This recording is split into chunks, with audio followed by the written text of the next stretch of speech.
हर हर महादेव दोस्तों, कैसे हैं आप लोग। आशा करता हूँ कि आप लोग अच्छे होंगे। आज मैं आपको बताने वाला हूँ कि महाशिवरात्रि पर शिव के 9 नाम की 9 कहानियाँ। महाभारत में शिव को जहाँ ईश्वर कहा गया, वही मौत का भय दूर करते हैं, इसलिए उनका नाम महाकाल पड़ गया। आज महाशिवरात्रि है। इसे ऐसे समझें कि महाशिवरात्रि यानी महाशिव की रात्रि। परंपरा तो इस दिन शिव पार्वती के विवाह की है, लेकिन असल में इस दिन भगवान शिव पहली बार ज्योतिर्लिंग के रूप में प्रकट हुए थे। शिव पुराण कहता है कि वो रात थी और उस ज्योतिर्लिंग के प्रारंभ और अंत का कोई पता नहीं लगा सका, खुद भगवान ब्रह्मा और विष्णु भी नहीं। शिव का यही स्वरूप महाशिव कहलाया और वो रात महाशिवरात्रि। वैसे शिव के कई स्वरूप हैं, कई नाम हैं और हर नाम के पीछे कोई ना कोई कहानी, कोई ऐसी बात है जो हमें आज भी ज़िंदगी जीने की कुछ तरीके सिखा सकती है। तो आज हम इन्हीं नामों के पीछे के कारण और अर्थ को समझेंगे। तो चलिए वीडियो को शुरू करते हैं। सारे जीवों के स्वामी हैं, इसलिए इनका नाम ईश्वर पड़ा। महाभारत में विष्णु सहस्त्रनाम स्रोत में वेद व्यास जी ने भगवान शिव के लिए ईश्वर शब्द का इस्तेमाल किया है। शिव पुराण में शिव को कई जगह ईश्वर कहकर संबोधित किया गया। ईश्वर का अर्थ है स्वामी यानी मालिक। शिव को सृष्टि का स्वामी माना गया है। यही कारण है कि शिव के हर नाम में ईश्वर शब्द जोड़ा गया, चाहे केदारेश्वर हो या महाकालेश्वर हो। काशी विश्वनाथ का एक नाम विश्वेश्वर भी है, जो हर चीज का स्वामी है, वो ईश्वर है। शिव पुराण की रुद्र संहिता में ब्रह्मा के जन्म की कहानी है, जिसमें ब्रह्मा जी कहते हैं कि शिव ने अपनी इच्छा शक्ति से मुझे विष्णु के नाभि कमल से उत्पन्न किया है। ईश्वर इसलिए भी कहे जाते हैं क्योंकि सृष्टि में संहार का काम भी शिव जी के पास है, और जिनके पास चीजों को खत्म करने का अधिकार होता है, वास्तव में वही उसका स्वामी होता है। दूसरा नाम पड़ा है, सारी विद्याओं के पहले गुरु हैं शिव, इसलिए उनका नाम विद्येश्वर पड़ा।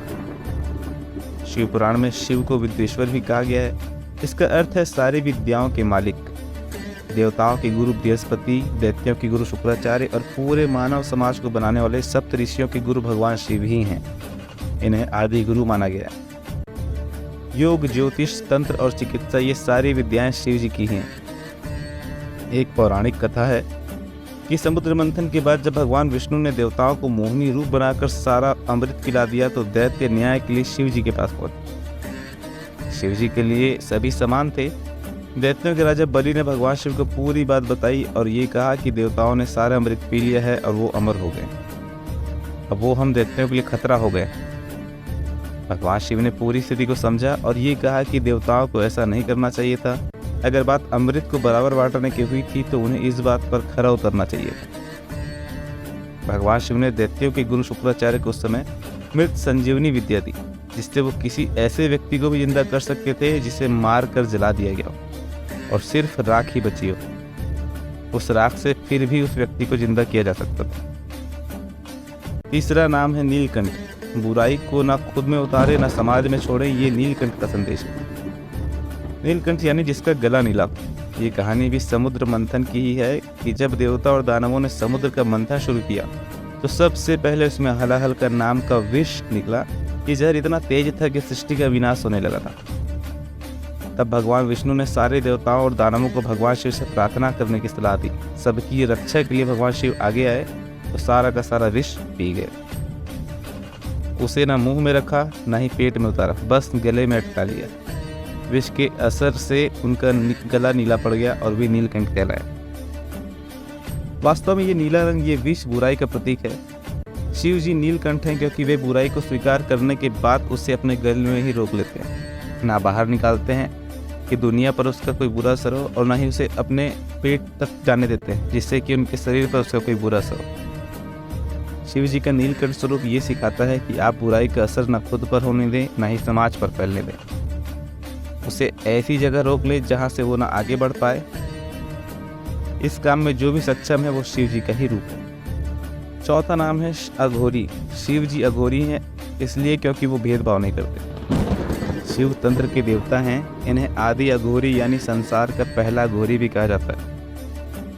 पौराणिक मत है कि अघोर वो है जिसकी बुद्धि और व्यवहार में कोई भेदभाव ना हो। जिनकी बुद्धि में दूसरों के लिए भेदभाव होते हैं वो लोग घोर यानी भयंकर होते हैं।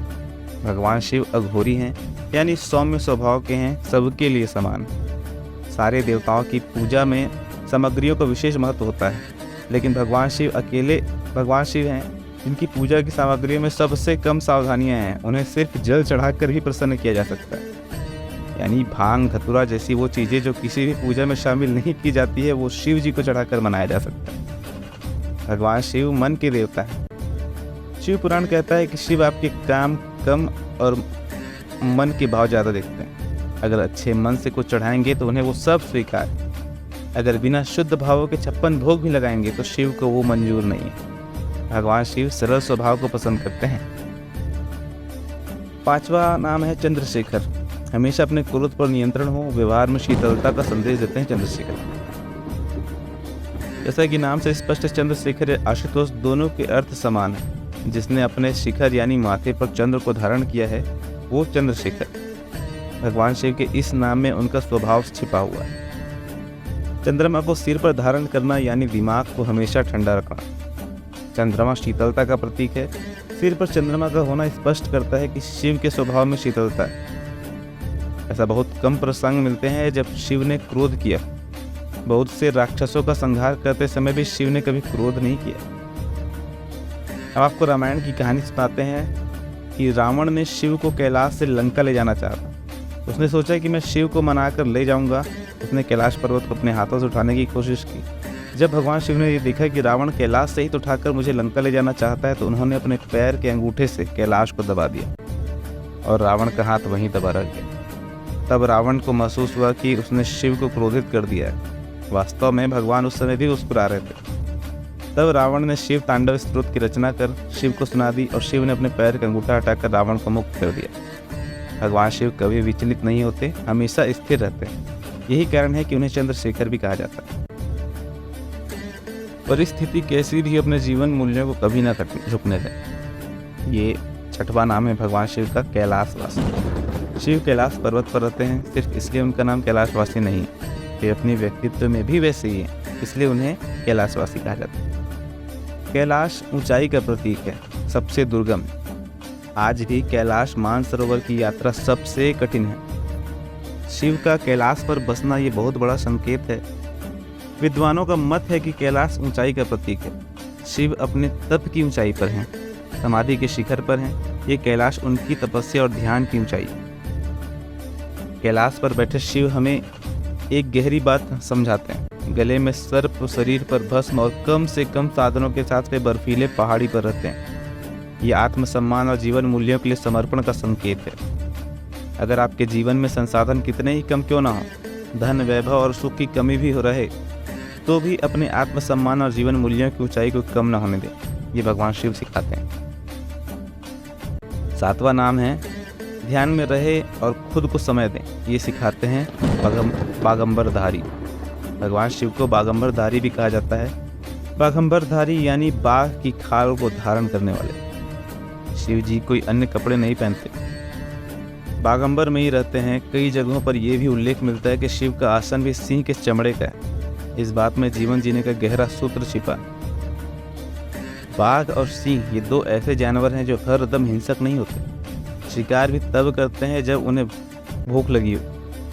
बेवजह न तो खुद परेशान होते हैं, न जंगल को परेशान करते हैं। अपने आप में हमेशा मगन रहते हैं।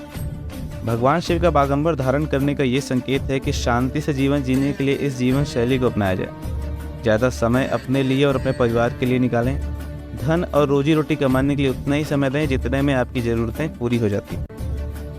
एक और बात, शेर और बाघ समान है, उनमें कुंडलिनी शक्ति काफ़ी सक्रिय होती है। अपने 20 किलोमीटर के इलाके में आने वाले हर प्राणी का इन्हीं कहीं भी बैठकर अनुमान हो जाता है। ये अपने ध्यान के पक्के हैं। बागंबरधारी शिव जी कहते हैं कि हर इंसान को ध्यान करना चाहिए। मेडिटेशन आपकी कुंडलिनी शक्ति को जागृत करती है। 8वां नाम है कालों के काल महाकाल। भगवान शिव मौत का डर दूर करते हैं, अकाल मृत्यु से बचाते हैं। इसलिए महाकाल का सीधा अर्थ है जो कालों का काल है। मध्य प्रदेश के उज्जैन में इस नाम से ज्योतिर्लिंग भी है। काल के 2 अर्थ है, एक मृत्यु और दूसरा समय। उज्जैन काल गणना का केंद्र है और महाकाल ज्योतिर्लिंग जिस जगह स्थापित है वो कर्क रेखा से गुजरने की जगह है। महाकाल तंत्र के देवता हैं, अघोरियों के आराध्य हैं। ये मृत्यु के भय को दूर करते हैं और शिव का ये स्वरूप कहता है कि मृत्यु अटल है, उसे आना ही है। महाकाल मौत के डर को दूर करते हैं, जिससे महामृत्युंजय मंत्र के लिए महाकाल प्रसिद्ध है। वो वास्तव में काल मृत्यु को टालने का ही मंत्र है। वो मौत के डर को भी दूर करता है। भगवान शिव कहते हैं कि मृत्यु का डर खत्म हो जाना मोक्ष का मार्ग है। कोई भी प्राणी तब तक मोक्ष प्राप्त नहीं कर पाता जब तक कि उसके मन से मृत्यु का भय दूर न हो जाए, यानी मोह का छूटना ही मोक्ष है। अब मैं आपको बताने वाला हूँ कि भगवान शिव का नाम शंकर क्यों पड़ा। ये 9वां नाम है, क्योंकि भगवान शिव कल्याणकारी हैं, कल्याण करते हैं, इसलिए इनका नाम शंकर है। शंकर का अर्थ है कल्याणकारी या शुभ करने वाला। भगवान शंकर कल्याण करने वाले हैं। वेद पुराण कहते हैं कि शंकरोति सह शंकर, जो शमन करता है मतलब जो सुख देता है वो शंकर है, उन्हें शंकर कहा जाता है।